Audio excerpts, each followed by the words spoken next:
wo guturira ibitagira ikimazi, umuriro wo guteshuza, wo kwirukana abadayimoni, aho tugeze ibisigo bikaduhunga.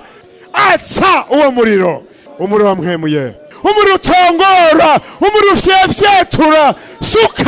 Suka ibisigo byatwinjiyemwo nibishe, turabituriye. Umuriro w'Imana nubiturire, nibishe mu izina rya Yesu, nibishe.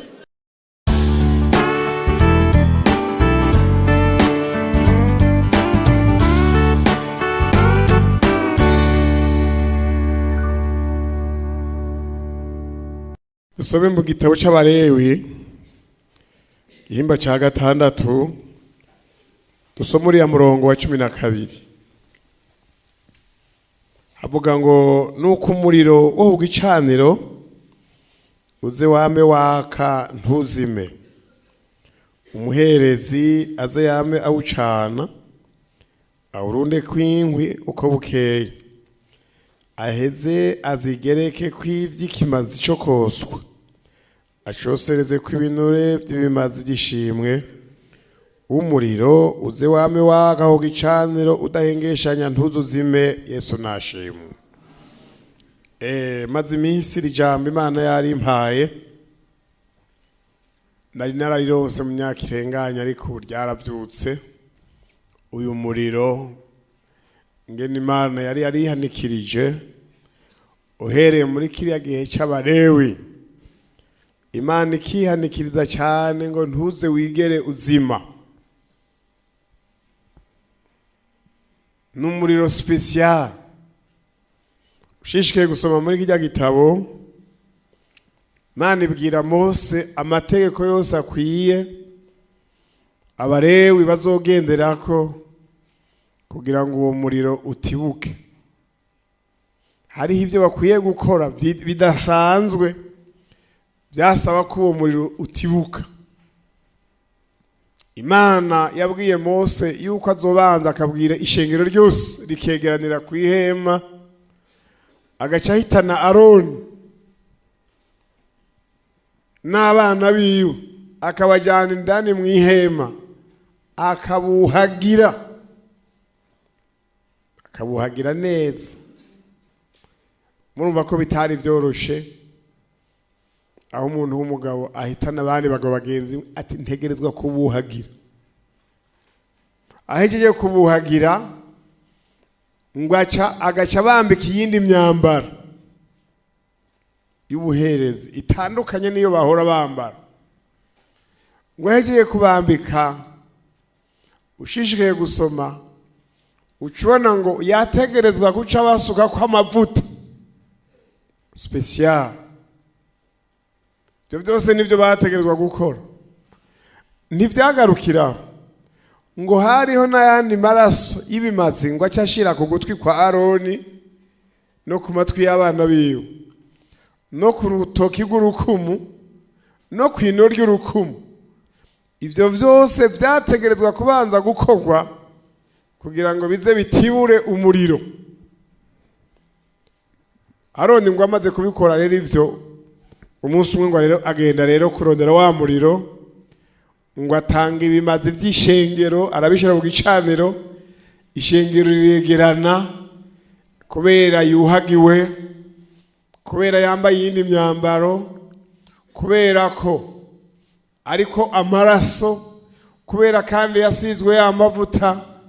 Ngo acaduza ibiganza imbere y'iryo shengero, ngo atangura guhezagira ishengero ryazanye ivyo bimazi. Arasenga amasengesho, arinjira, aratwebera. Ubwo nyene ngo bazabobona umuriro w'ikibengebenga uramanutse no kuri ca kimazi uratongoye. Imana rero ikibwira Aroni na bene Aroni ngo bazoce bateramira uwo muriro, inkwi zame ziriko zirinjira, inkwi zikuranwa n'izindi, abaherezi bakuranwa n'abandi ku mbu zabo, kugira ngo uwo muriro ntuzuzime. Usomye muri kiriya gice gitabo c'Abalewi mu gice ca 10, ucubona bene Aroni babiri bari ku rubu rwabo, umwe yitwa Nadabu n'uwundi yitwa Abihu. Ntibawuteramira, urabazimana.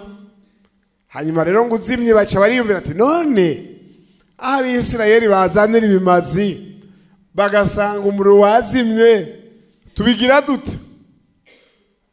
ngo baca bariyungunganya akenge muntu karavyuka bati ntacyo, umuriro usa n'uwundi, sinzi ingene biyarangije ngo barawurahura hirya, baca batangura gushira ku vyotezo. ubwo nyene Imana ntiyavyihanganiye, umuriro uvuye mw'ijuru ucuratibuka ucurabaturira barapfa, kuko bubahutse kuja kurahura uwundi muriro.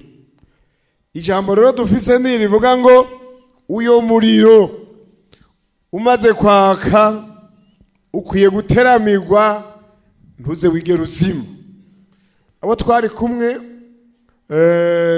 aho twari Gitega twarababwiye ukungene uyu muriro washitse ngaha wagakiza, agakiza kukuri, agakiza gakiza, agakiza gahindura, agakiza kavura, agakiza gahumura amaso, agakiza atari dini. Turavuga ingene kashitse muri iki gihugu kazanywe n'abagabo bijunja bavuye hariya muri Scandinavia, muri Buraya ya ruguru, baza bacometswemo uwo muriro, umuriro w'umuhamagaro, umuriro ukwiye kuzana ubwo bushobozi nino bukahashika.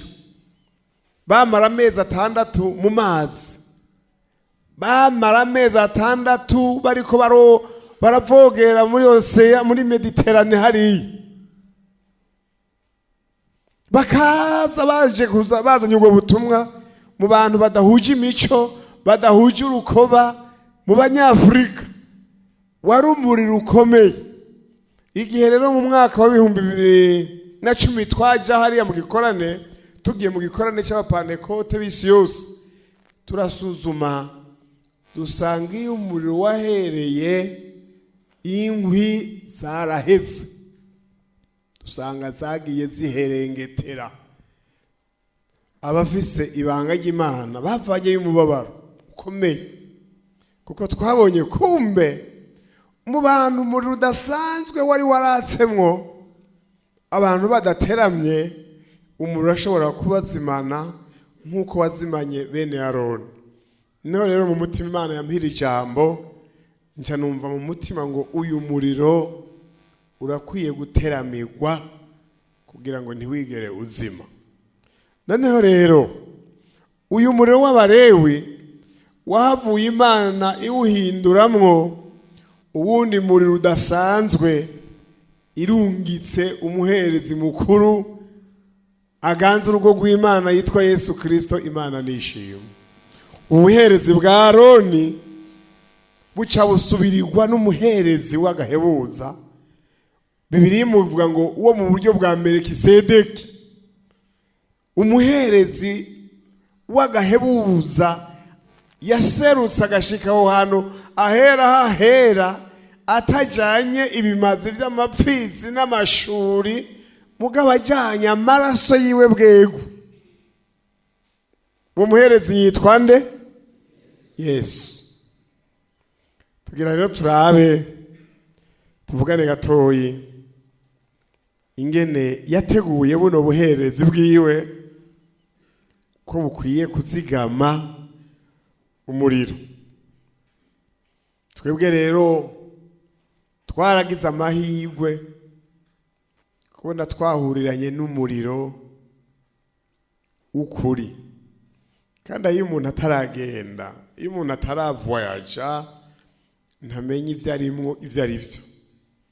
Muze mubaze, muraze mufise inshuti nyinshi, bamwe bari Aziya, bandi bari Buraya, bandi Amerika, bandi Australia, bandi Afrika n'ahandi.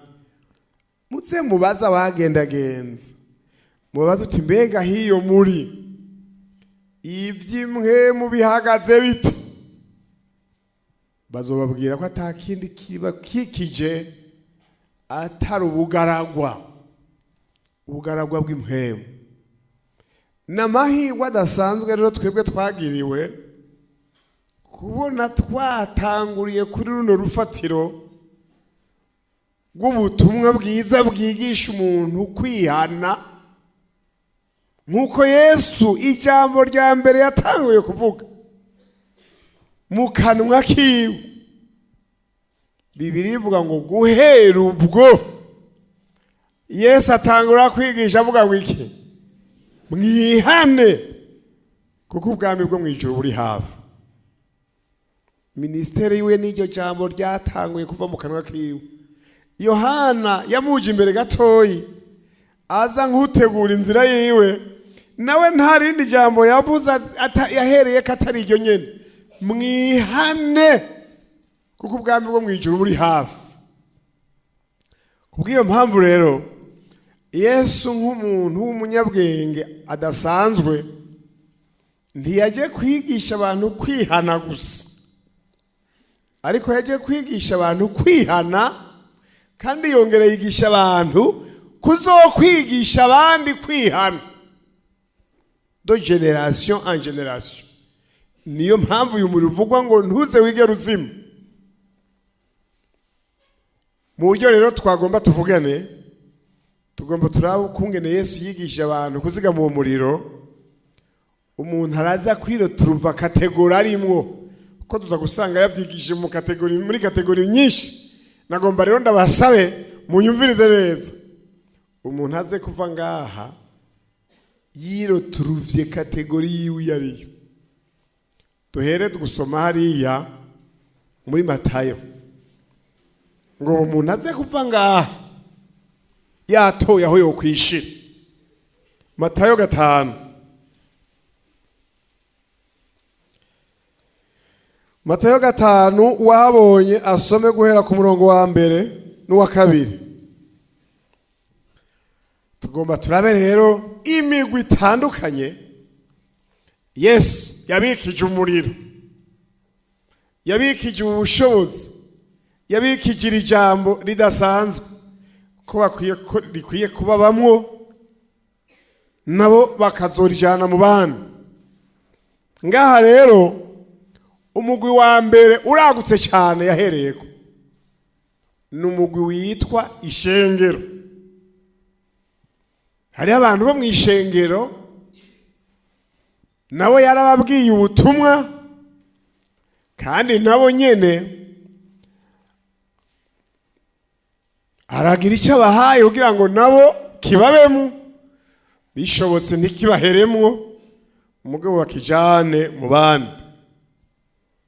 Ishengero murabona ngaha tubonye umugwi wa mbere yashizemwo amabanga y'ivy'Imana ni ishengero.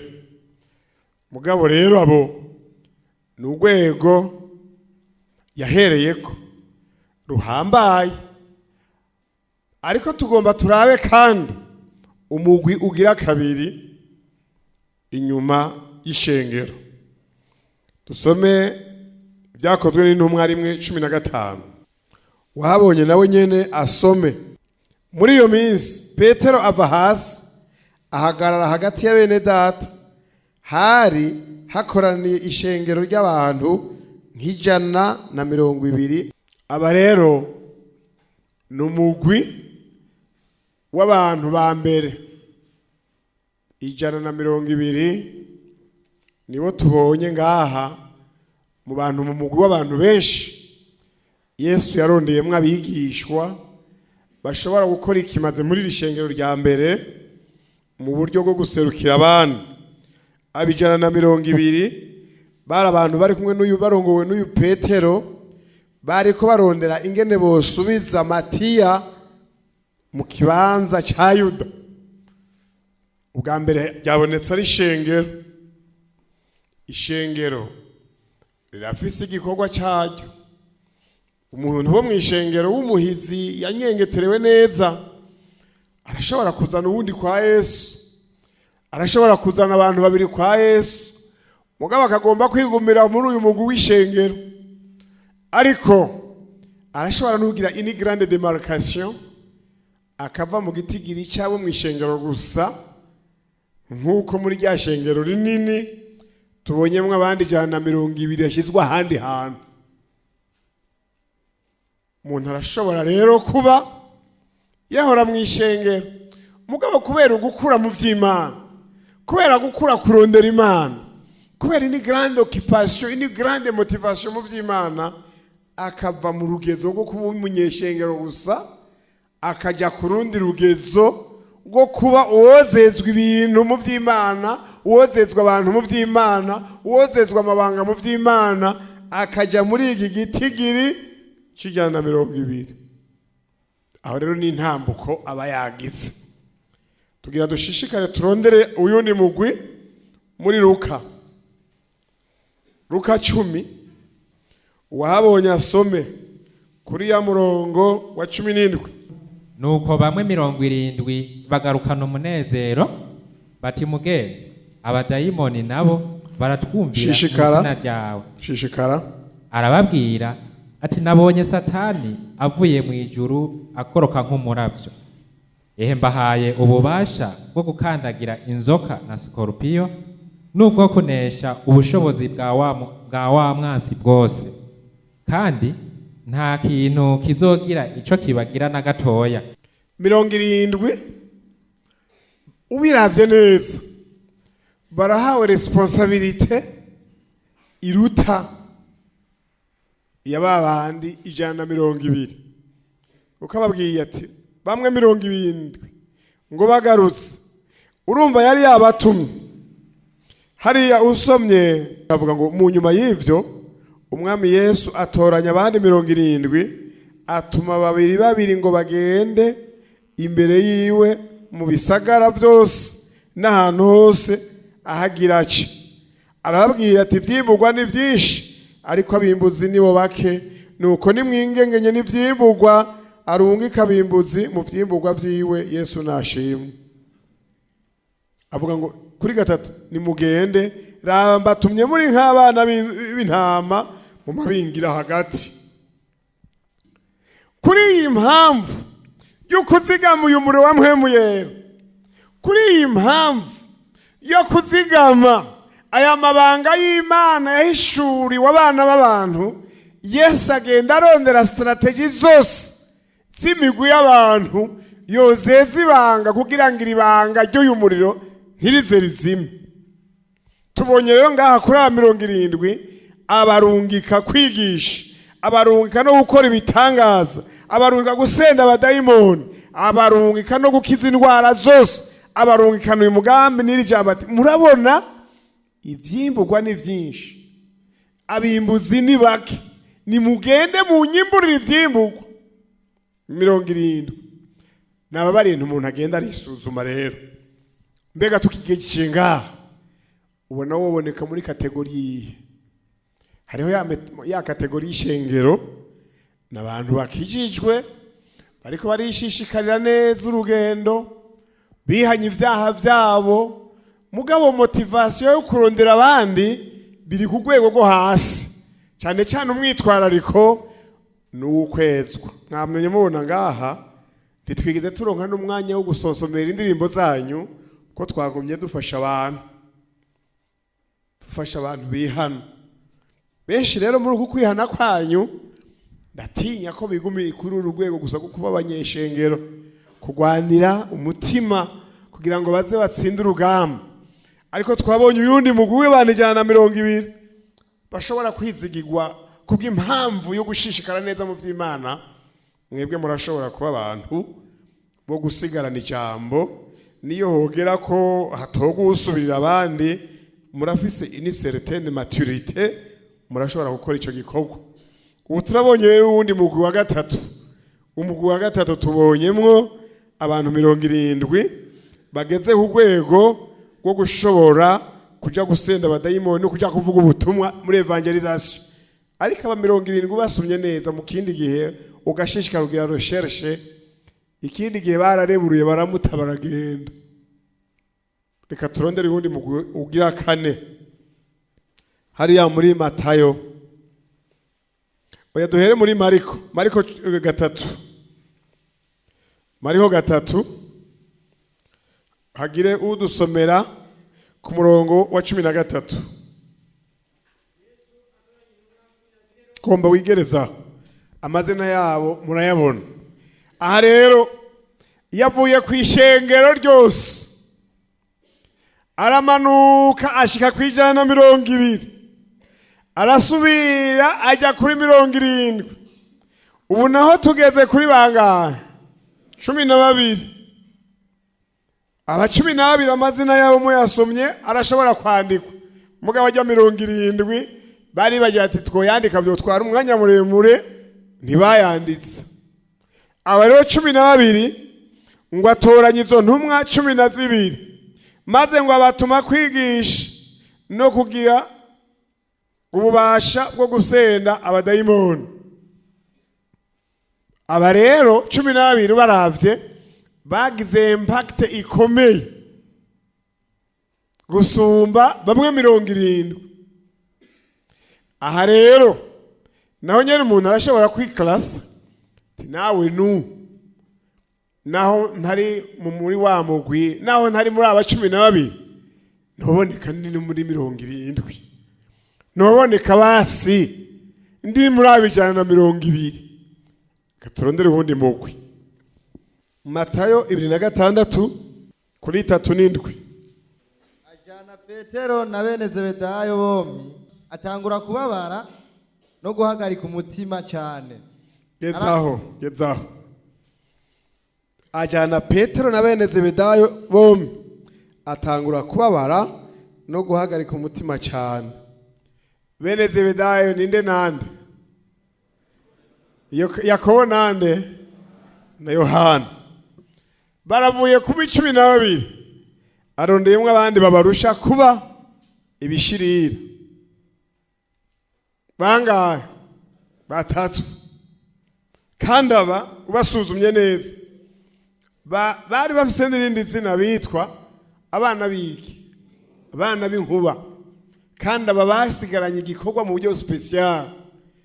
Havuye ishengero, haje 120, haje 70, haza 12. Ubu tugeze kuri bangahe?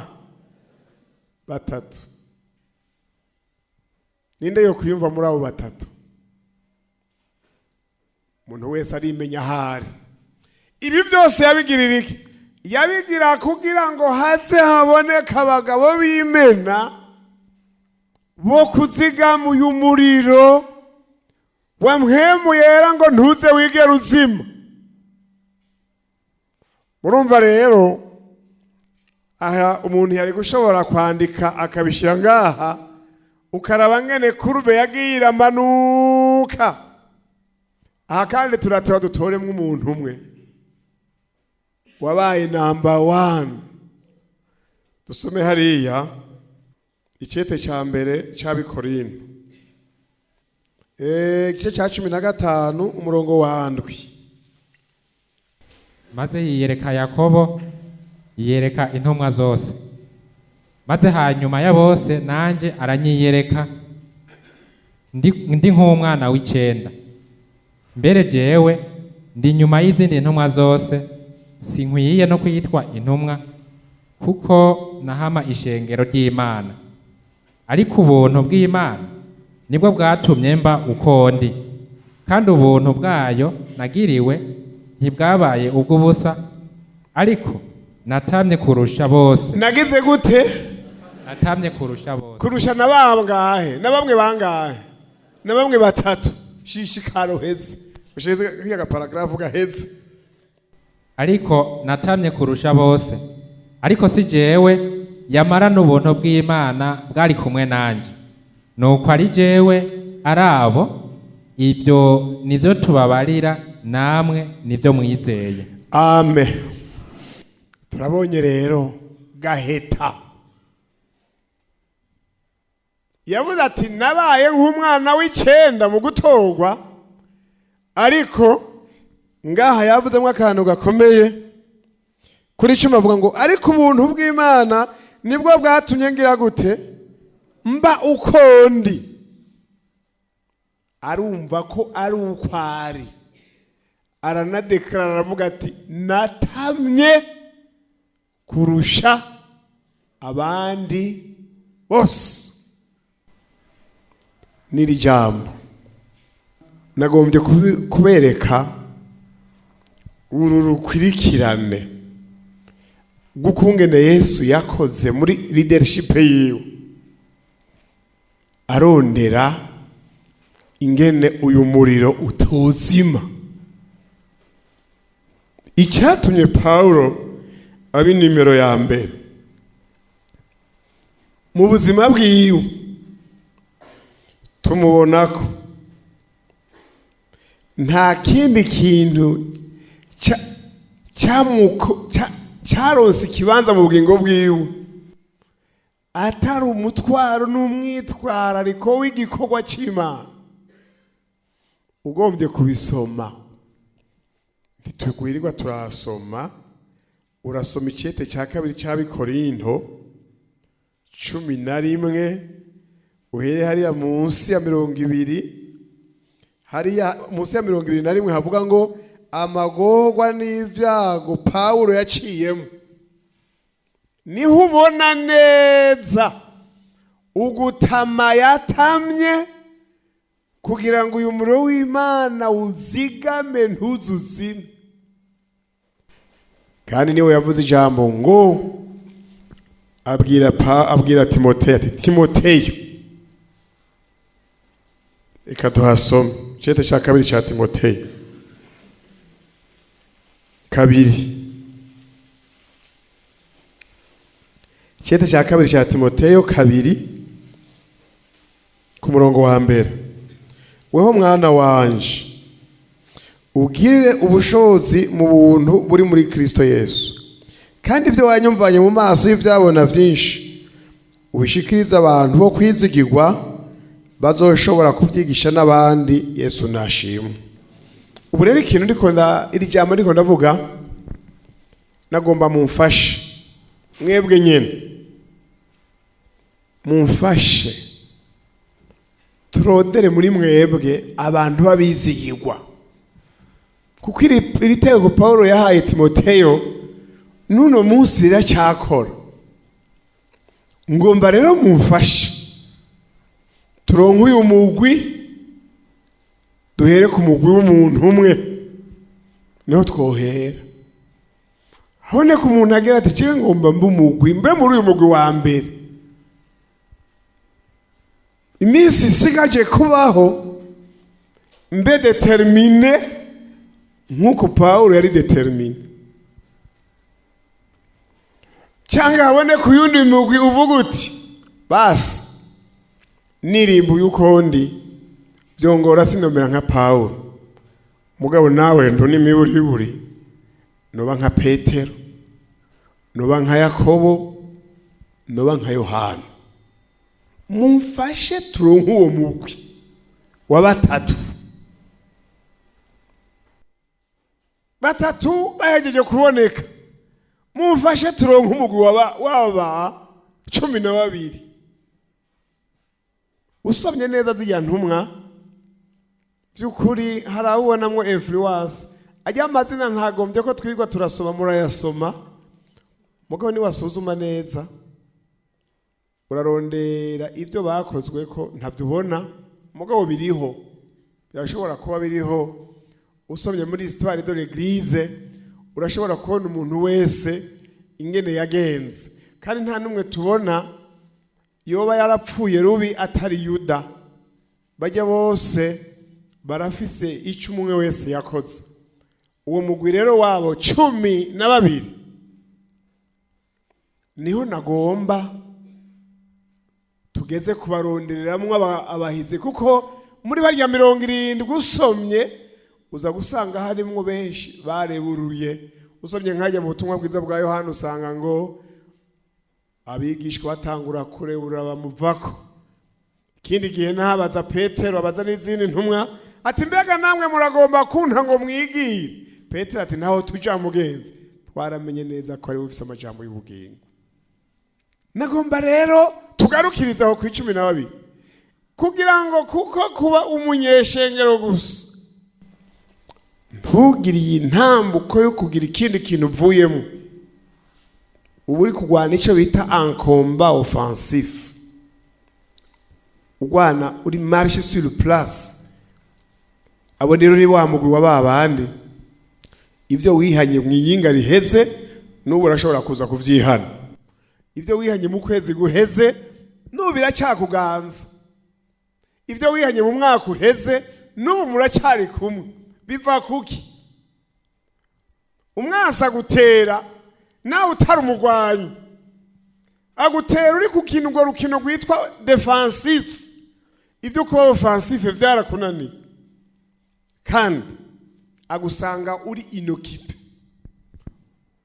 Burya ikintu gishobora gutuma umuntu agwara intambara nziza, umusirikare mwiza mu rugamba, naho hoboneka umengo ni igihe cy'impore, warose formation militaire nziza, yama yiteze kumenya ati naho umengo ni impore, aho umwasi yoba atari kure, ni ukuvuga ngo yamagavye, ya misi yose agavye. Uko ni ku musoda wa Kristo amera, yamari maso. Noneho rero nagomba umuntu wese abe occupé, utari kuraririmba uba uri kurasenga, utari kurasenga uri kurasoma ijambo ry'Imana, utari muri ivyo uba uri kuragira rêve, vision. Mbega iriki nk'akarorero, mbega iriki rizohera nkore y'ikimana, mfise mission nyabaki. Murabona gukrea ubugenzi hagati y'umuntu n'uwundi, nta bugenzi bushobora kuba hagati y'umuntu n'uwundi hatariho imigenderanire, hatariho ibiganiro. Ikigaragaza ko hagati y'uwundi muntu n'uwundi hari ubugenzi, determination yabyo ni umwanya umwe aho uwundi, nigihe bakunda kumarana baganira. Ivyo biradetermina, bagashobora kugira ati ivyo ari byo byose ubugenzi buri hagati y'ujya n'uriya, oya ntibungana n'ubwo afitaniye n'uriya, bijanye n'umwanya bakunda kuganira, umwe arondera uwundi, batelefonana, bandikiranira. Ivyo biragaragaza neza ubumwe buri hagati y'umuntu n'uwundi. Niyo mpamvu hagati y'ubumwe n'umuntu n'Imana, ikibugaragaza ni imigenderanire mufitaniye, ni occupation ufise muri ivyo bintu. Ni kangaho uvyiyumvira, ingene uzonezereza Imana, ingene uzoyikorera, ingene uzoshika kure utwaye amabanga y'Imana. Ivyo rero nivyo bigira determination, bikaguklasa. Donc determination yawe iraguha classement, kumva muri kuri urwego rwa Paulo, kumva ko uja ku rwego rwa Yakobo na Yohana na Petero, cyangwa kumva basi ko ugerageza ukajya mu ntumwa 12, cyangwa basi ukumva wivugiye ngo reka jewe nzo umuntu mutoya, ariko naho nyene wigize muri batoya uba wibagiye ko ton anniversaire nawe ari gihangange gikeneye guhura n'umugwayi. Paulo rero kubera icyo gihagararo yahagaze, raba ijambo yasozereye kavuga, niryo ngoma ndakwifurize kusosozera kuvuga hariya muri Timoteyo wa 2 gihimba cya 4 ku murongo wa 7 no wa 8. Mbere duhere kuri 6 urabe isozera ry'uyu mukozi w'Imana number 1. Murabe ngene yasozereye avuga, yavuze gutya ngo kuko jeho n'ubu ndiko ndasukwa nk'ibisukwa ku gicaniro, cya gicaniro cy'umuriro. Mwumve ngene yakivuze ko igihe cyo gutambura kwanje kirashitse. Murumva yigumiye ku gicaniro cy'Imana atanga imibavu. Aravuga ngo nagwanye intambara nziza, narangije urugendo, nazigamye kwizera, ibisikaye mbiki igitsibo cyo kugororoka, icyo umwami wacu umucamanza agororotse azoma kuri wa munsi, kandi si jewe cenyene nzogihabwa, ariko kandi nabakunze kuzoseruka kwe bose bazogihabwa. Imana ishimwe. Ndarangije ngoma nonderera umuntu avuga ati na jewe nzogihabwa, ndagomba kuzohabwa kijya cya Paulo. Ubu rero umuntu rero agomba kuja muri classement ya mbere, abironderana umwete, ariheba, aba yagize amaso abona, isi aca yitera umugongo. Ngomba ndondere abantu bazozigama uyu muriro w'Imana. Iyi minsi umuntu yokangwa n'ubwinshi bw'abakizwa, agavuga ngo haleluya Mana, ngo ndanezerewe abantu bariko baraja mu ijuru ni benshi. Kumbe imbere yiwe huzuyemwo ingwizamurongo, huzuyemwo ibisuma, huzuyemwo imborerwa, huzuyemwo abasambanyi, huzuyemwo abatrichere mu buryo butandukanye. Akibaza ngo arafise abantu bari imbere yiwe, kumbe ni igitigiri gusa. Harageze ko tutanezerezwa na la quantité, mugabo nous voulons chercher la qualité. La qualité qui peut influencer, qui peut transformer le monde. Babandi 12 yababwiye gute? Yababwiye ngo genda muhindure isi. Yabarungikanye serumu yo guhindura. Nagomba rero umuntu yovuga ati kuri uno mugoroba ndafashe un nouvel engagement, ntigeze mfata mu bugingo bwanje. S'il te plaît, iyo engagement irafise icyo shobora kugufasha. Ibijyanye na determination muri wewe irashobora kugufasha kwica amavirisi y'ivyaha. Kuko bugiye umuntu yamaze gufata iyo engagement ya Paulo nabo bigishwa 12, ivyaha biramurondera bikamubura, kuko aho vyamuziga bigiye kumurondera bisanga yirutse yahavuye, yagiye kurondera izo ntama za Kristo. Tukunamika amaso yacu, unama. Iminsi usinzwe ni myinshi. Watsinzwe n'iki? Na inoccupation. Tu n'es pas occupé. Uraba hafi. Ninda agomba kubona kure, akumva yuko azorya inzindya z'abahizi, akavuga ati nanje nk'uko Paulo yavuze ati kandi si jewe jenyine nzogihabwa, n'abakoze nkanje bazogihabwa. Umuntu yumva adahagaze nk'aba bagabo b'intore, nk'izi mpaye amaguru, ahubwo ugwiza igitigiri cyo kuzimya umuriro, oya ngo wiyandikishe mu bazotuma umuriro waka. Yesu azagaruke asanga uwo muriro utazimye. Kaza ewe wa munyedini, ngaho hungira mu bagabo bagiye gukorera Imana, mu ntore zikwiye kwiruka zitwaye ubutumwa bwiza, mu bahizi bo kuzigama umuriro w'Imana ntuzuzime. Hunga kumunyedini, hunga. Iminsi umaze mu ntege nke nigarukire ngaho. Uhungire mu bushobozi bwa Mpwemu Yera, uhungire mu gakiza karimwo influence, uhungire mu mavuta y'Imana. Mana yo mwijuru nyakubahwa, ya Raba, Mana nziza, kino gihe Mana,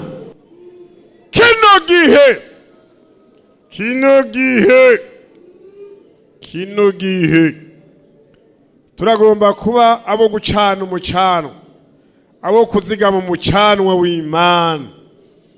Turagomba kuba abo gushiramwo inkwi z'Impwemu. Turagomba kuba imbanza guseruka za Kristo. Turagomba kwambara ibigwanishwa byose by'Imana. Turagomba kuba abo gutwara ubutumwa bwiza. Exactement, turakeneye kuba muri vitesse incroyable, kuko nigihe turimwo nigihe cya vitesse. Ibyisi biriko biriruka, shetani mu kugwanya ishengero ariko ariruka. Reka natwe tumugwanye twiruka mu bushobozi bwa Mpwemu Yera. Turagomba guhagarara muri iki kibanza cy'abahizi, duhereye ku kibanza Paulo yahagazemwo mu gihugu cy'Imana.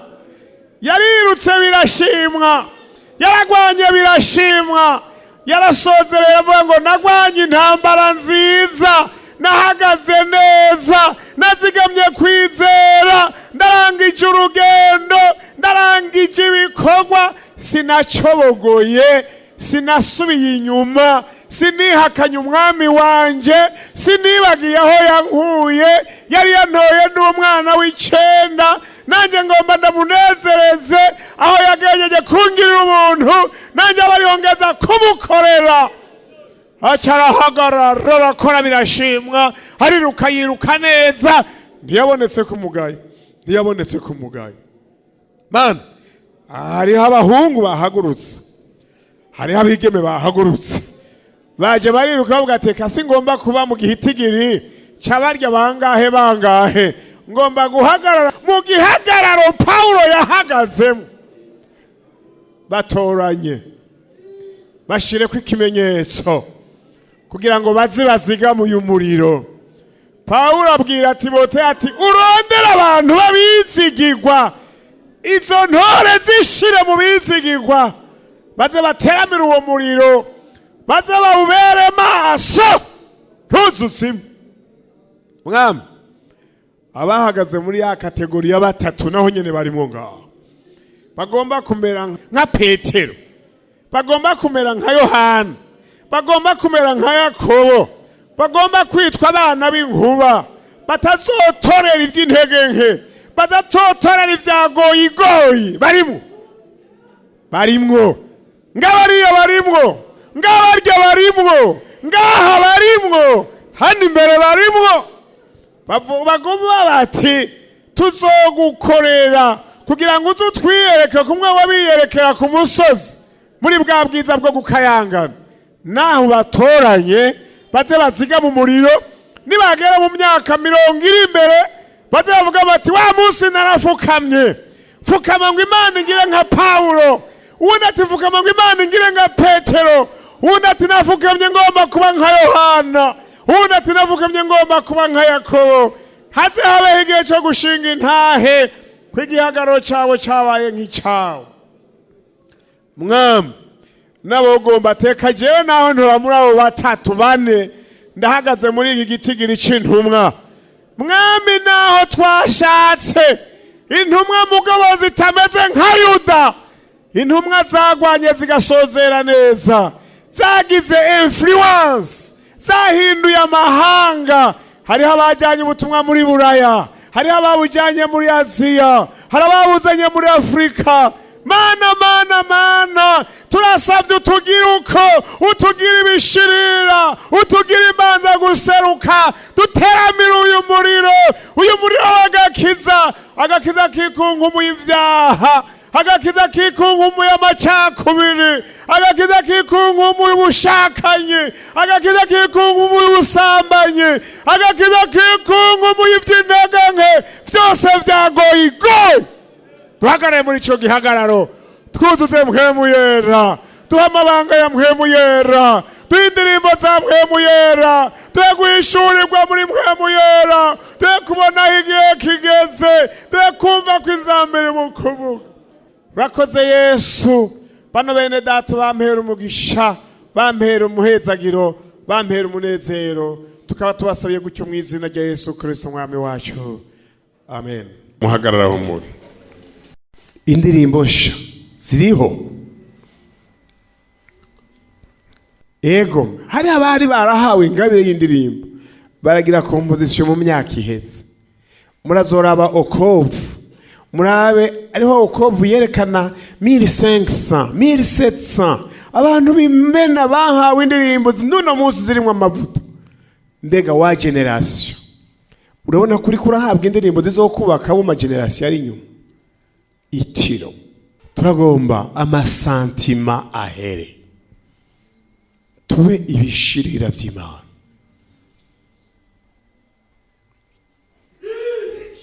Occupation.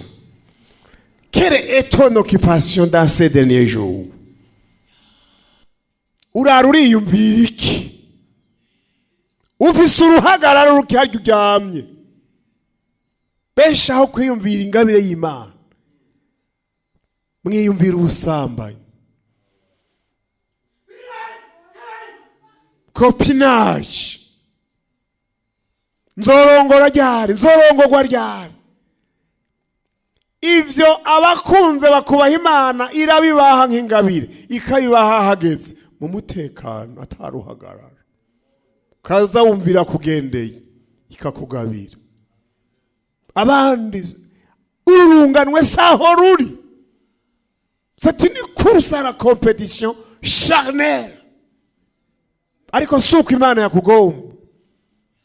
Ibuka amasezerano ngo hanyuma y'ivyo nzosuka mwemu ku bari n'umubiri bose, ngo abahungu banyu preoccupation yabo izoba ivyo kubona ivyo beretswe, abatama kuzoba ukurota inzozi, abandi bazovugishwa nanje. Ce n'est plus ça la préoccupation. Ivyo rero byaratsimica umuriro. Ninde yifuza gukurwa ko agakengegwe shetani yamushitsemo? Dago muve mu gakengegwe, les démons se moquent de toi. Hari ibintu wagendeyemo ukumva umengura umuhizi kubera washoboye kubinyegeza abantu. C'est vrai, warabinyegeje biranyegera, ariko mwijuru biragaragara ko ari ivy'intege. Duza ukuboko uvuga uti Imana, muri uku kuboko ndadugijemo intege nke zanje nizishe, niziturwe n'umuriro.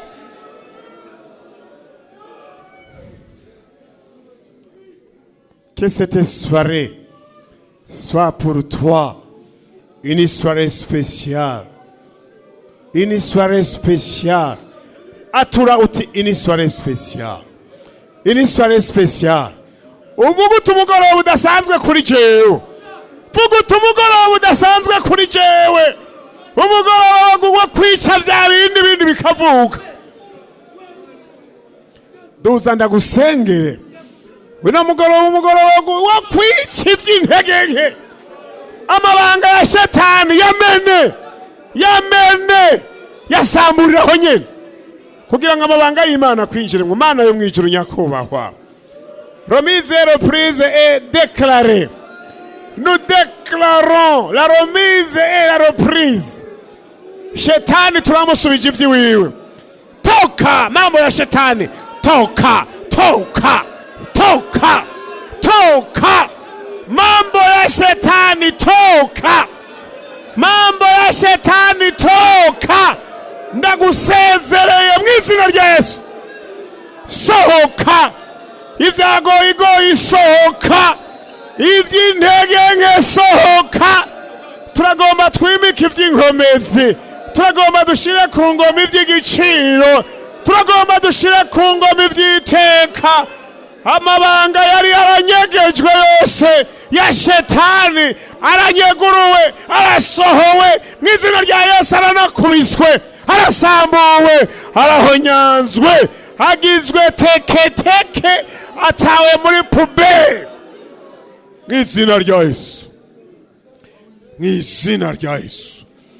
Ivyara amabanga ya shetani ku muntu wese yamanitse ukuboko ndabitiwuriye muri puberi Imana yateguye. Imana tegura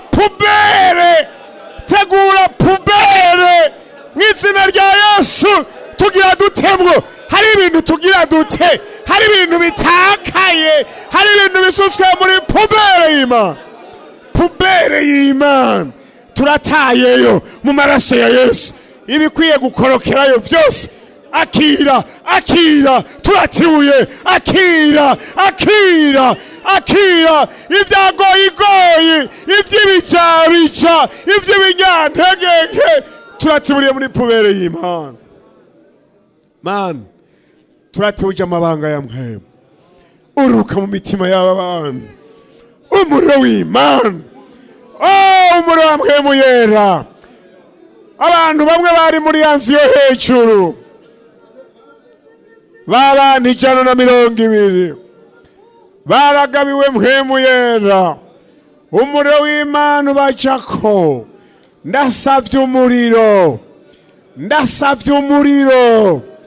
umuriro wo guhekenya intege nke, umuriro wo gusubirira ivyagoyigoyi, umuriro wo gusubira mu masengesho, umuriro wo kuvyuka saa 8 gusenga, umuriro wo kubyuka isaha 9 kurondera imana, umuriro wo kwisonzesha, umuriro wo gushinga intahe, umuriro wo guturira ibitagira ikimazi, umuriro wo guteshuza, wo kwirukana abadayimoni, aho tugeze ibisigo bikaduhunga.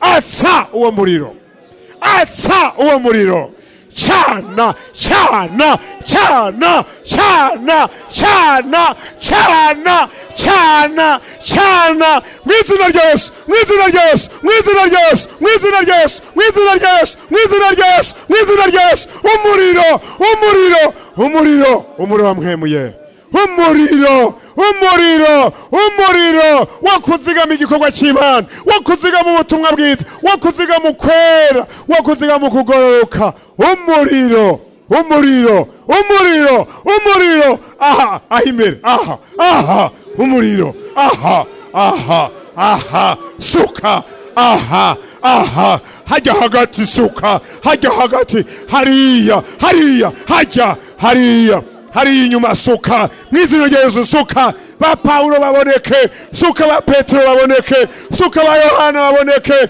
suka za ntumwa ziboneke, suka ba Filipo baboneke, aba gushinga intahe baboneke, suka ba Stefano baboneke, suka, suka, suka, suka, suka, suka, suka, suka, suka, suka, suka, suka.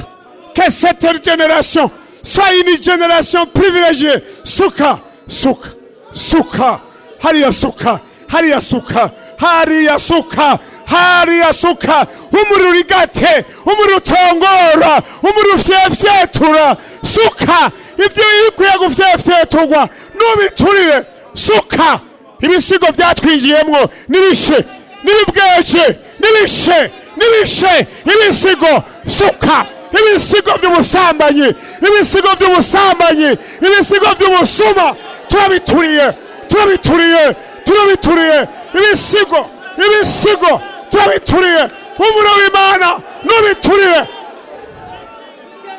Ibisigo byatunyegeyemwo, ibisigo byatwinyegejemwo, nibishe, nibishe, nibishe, mw'izina rya Yesu, mw'izina rya Yesu, nibishe, nibishe. Urakoze Mana, uragahezagirwa, uragahezagirwa. Uyu muriro uwatse ndagira ikiwuzimya, uwatse nejo uzobe waka Mana, kandi turiteguye kujya kuwatsa mu tundi duce tw'igihugu, mu tundi duce tw'isi, muri Aziya, muri Afrika, muri Buraya, muri Amerika, muri Australia, mu duce twose dusigaye. So tujana tuwatse kugira ngo tuze tugira igishingwe cyiza, nkuko yigeze kuba izindi ntore impaya amaguru z'Imana zagukoreza igasozera ihugwa neza. Urakoze, tubisabye gutyo twese mu izina rya Yesu Kristo, umwami n'umukiza wacu. Amen. Yesu abahezagira.